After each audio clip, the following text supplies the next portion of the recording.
Hey, what's up, guys? Your boy Rodney383 on Anime Real Talk TV. Got my boy today, B-Dub, the Anime Master. What's up, y'all? B-Dub is back. And we're reviewing episode 6 of The Walking Dead for season 3, Hounded. So let's move right into it. Now, let's go ahead and start off with the first scene that we get. If you have Merle and his band of merry men trying to track down Michonne, which this is something that we already knew would happen. He couldn't let her live after having been to the Mayberry village and leaving. So I knew this was gonna happen, but what did you think about the scene? The scene was expected and epic. Two, like the top two words, expected and epic. And I mean, like this the scene, it semi surprised me because you know how TV networks can get away with a lot of stuff, and I was like, man, this show that nigga get decapitated. I'm like, oh shit, you know, Yeah. and that was epic as fuck. And then I mean, because I went to IMDb, in the movie database, and people were saying like why did Michonne didn't just leave? Like why did she stay there and start a fight? I'm like, the fuck? Like she knew she was gonna get tracked, and like you said that the governor wasn't gonna let her live. Like what? Like motherfucker need to start like paying attention. You know what I'm saying? But I know. yeah, it was a great scene. Little hilarity with Merlin at Cutolio, whatever that dude name was. He said, Cucholio. He was like, Yeah, "What's your name?" Cucholio. He was like, "Well, I'm just gonna call you Neil." yeah, yeah, yeah. Right, Like, right. yeah, that nigga gets no respect. So, yeah, I thought it was pretty cool because it showed that not only were they hunting her, so to speak, Mm, she was hunting them. You know what I'm saying? mm, And she had some good tactical distractions like putting the zombies in such a way to like make a message. yeah, And that's gonna get their attention. Now you caught off guard. mm, Now you get this katana to the throat. Now you don't have a head. mm, So yeah, we already know what it is. But when Merle and her meet up, they got some nice hand to hand. yeah. I mean Merle kind of nice for a redneck ass motherfucker. Like he kind of quick with it. So I gotta give it to Merle. But even though I don't like him, but now immediately after that, Michonne is wounded and shot by Merle, but she Mm, managed to stagger away because walkers just like infiltrate the whole area and whatever. But she actually sees Glenn and Maggie, on um a supply run, I would say. yeah, But she's holding back because she don't know if they're from the town and stuff, so she don't want to be affiliated. That's what my interpretation of it was. yeah. And she's already apprehensive to like get any help from anybody because you don't know people. Mm, And then Merle comes along. Now that was an interesting little scene because Glenn knows Merle as we all know, mm, and Glenn still didn't like. Glenn knows the type of person Merle is, mm, so I kind of question why he didn't shoot first and ask questions later. I mean, yeah, the only thing that probably kept him from pulling the trigger was thinking about Daryl. You know what I'm yeah. saying? Pretty much. Cause I So mean, if I was him, I would have shot that nigga like fuck that, boom, boom. I mean, I would have shot him, like in his leg or something. I wouldn't have killed him, but yeah, and then so you got Maggie and Glenn both got guns on them. Now Maggie ain't got no reason to not shoot the motherfucker, right? And she wasn't quick with the trigger, so it was kind of I was like at least one of y'all should have got a shot off. mm-hmm. And I mean I'm thinking it's Glenn, but then Maggie's guard was down because Glenn said that he knew Merle, so she wasn't. I mean I don't know. The whole situation wasn't done in a tactical way, but that we're just regular people out here trying to survive. I wouldn't expect them to have them type of maneuvers, but man, like Merle was quick with it, boy. I'm telling you, he quick with the pistol, boy. I'm telling you. Shit. So yeah, that was a good thing. But as we saw from the next episode previews, it's gonna be some torture. Yeah, It's gonna be some torture. You know. it leads me to believe that the governor is anybody they come across that has any kind of camp. Hmm. His goal is to infiltrate and take everything they got and bring it back to his village Hmm. or his town, and then get up in front of everybody and lie about how they got the stuff. You know what I'm saying? Yeah. They didn't have our walls, but we got a whole bunch of stuff from them. So that's pretty much the name of the game. Anybody comes knocking on the door, where your camp at, so we can run up in there and steal your shit. Not to mention, he's a trophy collector. He wanted Michonne's sword and her head, because when Merle captured Glenn and Maggie, he told him like she's dead, but nigga was stunned and shit. So and I'm very interested in wondering like who's gonna get tortured. Is it gonna be Glenn or Maggie? I mean, from the preview, it looked like it might be Maggie, but I mean, they might throw us a bone. Who knows? Both of them, shit, I don't know. So Yeah, I think the way to get to Glenn is with Maggie. yeah.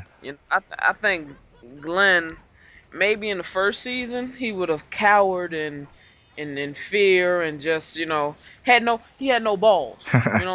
Yeah. Now he got hella balls. You know what I'm saying? He be going in, getting ass on a regular.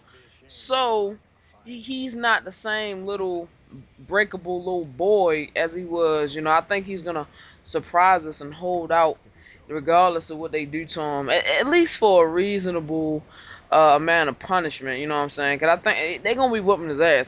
I'm sure. But I think when it comes to Maggie, that will break him into saying where they are or whatever the case. You know what I'm saying? But Yeah. we'll see where that goes. Mhm. Also, let's move on to Andrea because Oh I man, mean, Andrea, she pissing me off, man.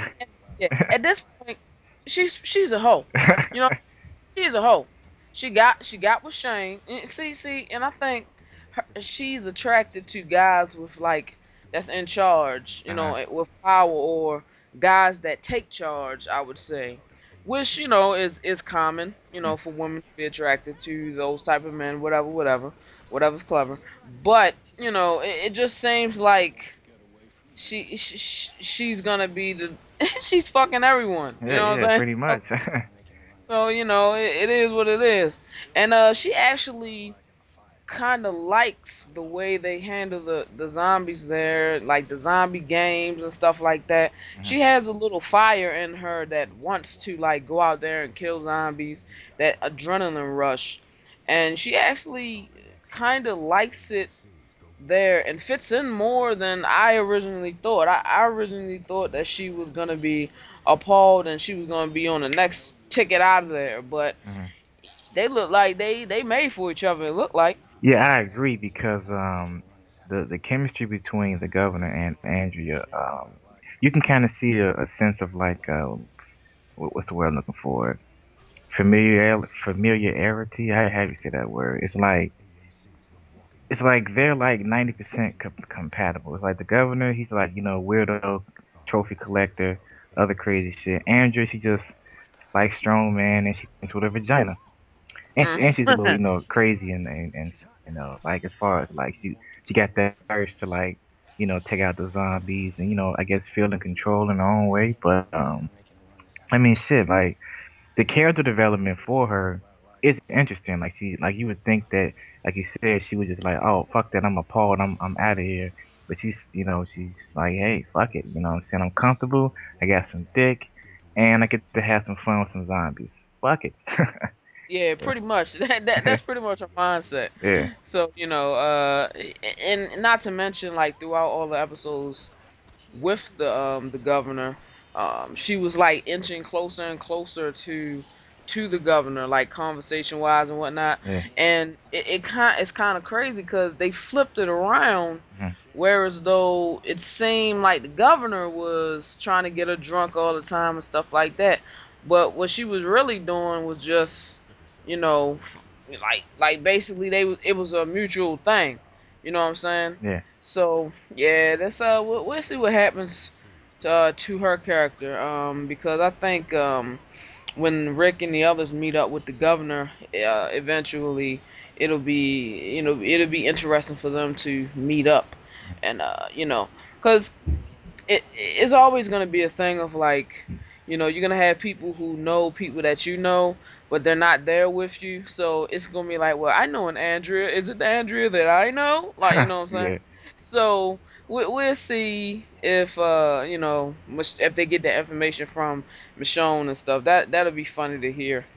Also, I was very well. I'm always I'm rooting for Daryl in all of the episodes, but in Yeah. this episode, he did have a little conversation with Carl, Mm. and it shows that the characters, compassion towards children or anybody for that matter, Mm. that he tried to relate to Carl in a way, for losing his mom and stuff like that, and I thought that at a time when Rick was mentally unstable, Mm. him stepping up to provide that stability for Carl, I thought that was, that was some good shit right there, Yeah, great scene. It was a great little monologue. I enjoyed it.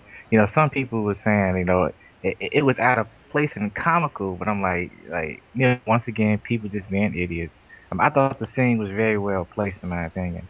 Yeah, So I think some people just they don't know what the intention of the scene is, but when you get the intention of why they're doing certain things, it starts to make sense a little more. If you want zombies, murder, like yeah. people don't have, I'm just gonna say that they not looking deep into the story if they didn't see Hmm. that there. But it is what it is.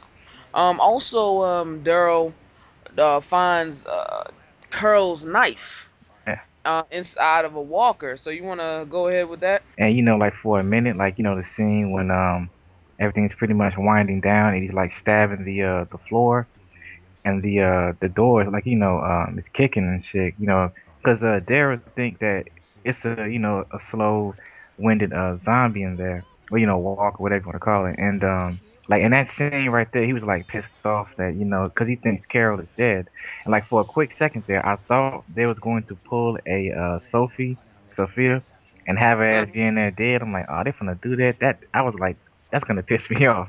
But Yeah. the shit opened up and she was in there. And I was like, oh, finally, like yes, like cause I want Daryl, cause he's one of my favorite characters too. I want him to, to have that companionship. You know what I'm saying? I think those two do fit. So I was glad that she was alive. 'Cause that shit would have pissed me off like royally. I would have continued watching it, but I'm like, come on, like Yeah. predictability. It would have been like, come on, yo, like what the fuck? It was cool that they, that everything, like it kind of had the option that they could have went there Mm, and pulled that, yeah. but then they didn't. So I was like, yes, yeah, and, Carl's character, now you can see the compatibility or the chemistry between them. Yeah. Whereas like the first and second season, she was so timid, and she was breaking from her old husband or her boyfriend. I think it was her husband, Yeah. and he was abusive and shit like that. Mhm. And over time, they actually built that, and her actual, you know, personality was able to come out of like the suppression of her old husband or whatever, telling her what you can and can't do. She was finally able to be her, and then you slowly see them, just getting more compatible, and I thought that sh her character development or her character growth, Mhm. even in her dialogue, grew a lot. So, Yeah. I'm glad that character is alive and well, Mhm. and hopefully, she'll be on with Daryl, and that we'll have some interesting interaction between the two, going forward. So, yeah, that was a good little reveal. Yeah. It was like, man, I can't find Carl. And fuck, you know what, zombie? I was gonna let you live, but now I'm gonna kill you, bitch. Like, yeah. So I thought that was Yeah. slick, man. Yeah, that was good. You know what I also noticed? Like, where the hell was Axel? Like, he was like nowhere to be found. Like, MIA. Well, at that time, I don't think anybody was there with Daryl that time. Yeah, I'm talking about It like was throughout the whole episode. Like, we see Oscar. He tripping about some slippers, But I'm saying like, what, like, where's Axel? Like he, He said, I believe now, you guys in the comments can correct me, but I believe that they said that Axel was fixing something, oh, in the boiler room, like in oh, the room where, your boy, was swinging that axe at Rick. yeah, They said that he was doing something up there. As soon as you seen, Darrow and the other and Carl and the other inmate guy. I forget his name. Excuse me for uh, that. Oscar, right? But yeah, Oscar. But they did say something like he was up in the boiler room fixing something or whatever. But yeah, it is odd that they didn't show him at all though. But Yeah, it is what it is. Now let's get on to the biggest thing that was like the focus of this episode, and a lot of speculation.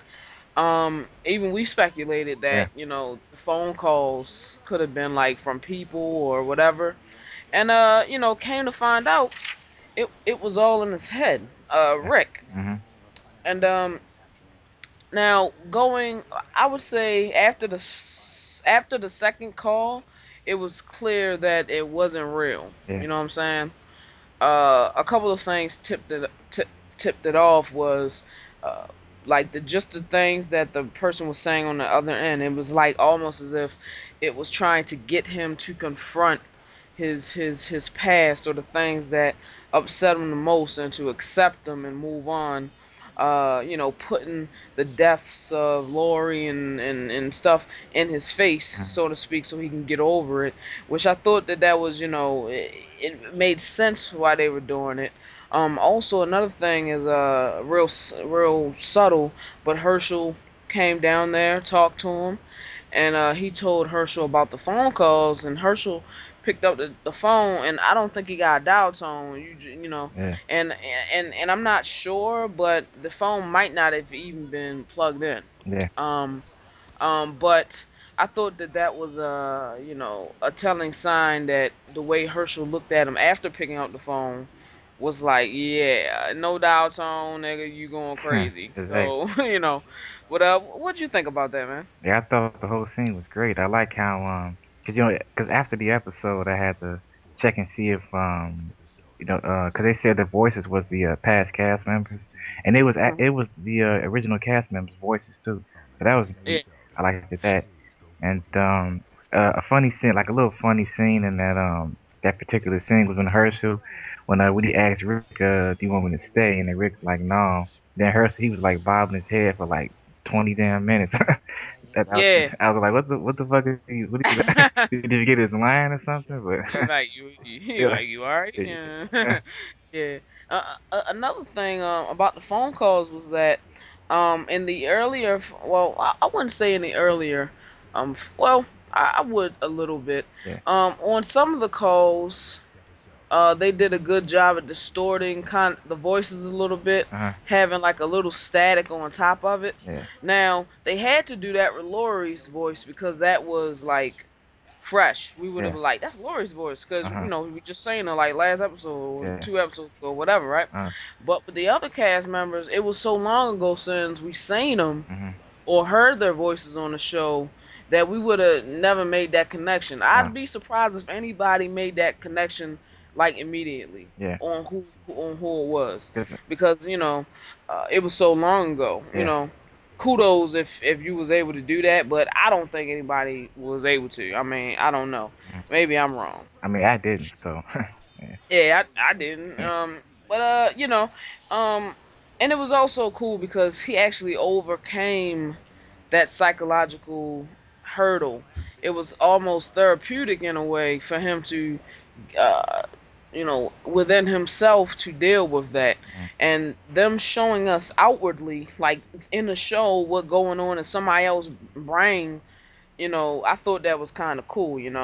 And yeah, at the end of it all, seemed like he had a clear head, mhm, and then he goes out, sees Herschel with his baby, picks up his baby for the first time, and when he picks up his baby, it really it hit me that, yeah, that's the first time touch the baby because every time, if you remember, mm, every time he would come in the room with them, he would go and leave, go and leave. He wouldn't yeah, even. He almost wouldn't even look at the kid. You know what I'm yeah, saying? And I thought that that was like a touching moment. You know what I'm saying? yeah. It was a great moment. Great acting by Andrew Lincoln. Great job right there. And Yeah, that's good stuff. yeah, Very good stuff. Oh, and let's not forget about the last scene. You want to go and talk about that real fast? yeah. The last scene, everyone's pretty much coming outside, get some fresh air, and Rick sees something off into the distance, and he's walking towards the gate with the walkers, and he sees the walkers standing by the gate, rattling and shit, and he sees someone who's not, you know, basically looking like a walker. She's alive and shit, and it's Michonne with the the baby formula and the supplies and whatnot, and right there it was like, oh snap, Yeah. let's get started. Yeah, I thought Uh, that was the shit. Like I believe that she probably backtracked the tracks mm, of the vehicle and yeah, probably figured out where they were that way. So she maybe just probably tracked it backwards to find where they came from. mm. Um, cause on the outside, you would think like, yeah, that's hella convenient that she came up on that on Rick and such, right? I Um, remember what's Glenn, he said the prison is a straight shot, so maybe she just went to a straight shot and found the prison. okay, yeah, I missed that. Okay, well then she probably knew there was a prison in the area from just being in that area for so long. Yeah, So that made it even easier, I would say. yeah, But I also I like her like fearfulness of like getting close to the zombie, just walking casually. uh, You know what I'm saying? So, cuz it's been proven that that works too. Just the smell and stuff yeah. The works. guts and all that, just smear it all over Yeah, yourself and you straight. cuz I think in season 1 when Rick and Glenn did it, Hmm. it was working, but then it started to rain. But without the rain, I mean, she could probably ride that out for a while, you know what I'm saying? So, Yeah, I thought that that was well played indeed. indubitably. Indubitably, yeah, yeah. Yeah. This has been Roddy 33. Holla at your boy. Beat up the anime master. And you have just watched a review for season 3, episode 6 of The Walking Dead. Give us your thoughts and everything. Try to keep the comic book spoilers out of the conversation. Let's keep to the show. And tell us what you guys thought about the episode. I mean, it's pretty awesome. I gotta say, I'm Yeah, loving it. I'm yes, loving it. very awesome. It's seriously no spoilers because I semi got spoiled last night. Oh Fuck. So no. yeah, it's cool. It's cool though. It's cool. They might switch it up. That's the good thing about it. From Yeah. the comics to the show, they might switch it up a little bit. So, you know. All right, guys. Peace. Peace.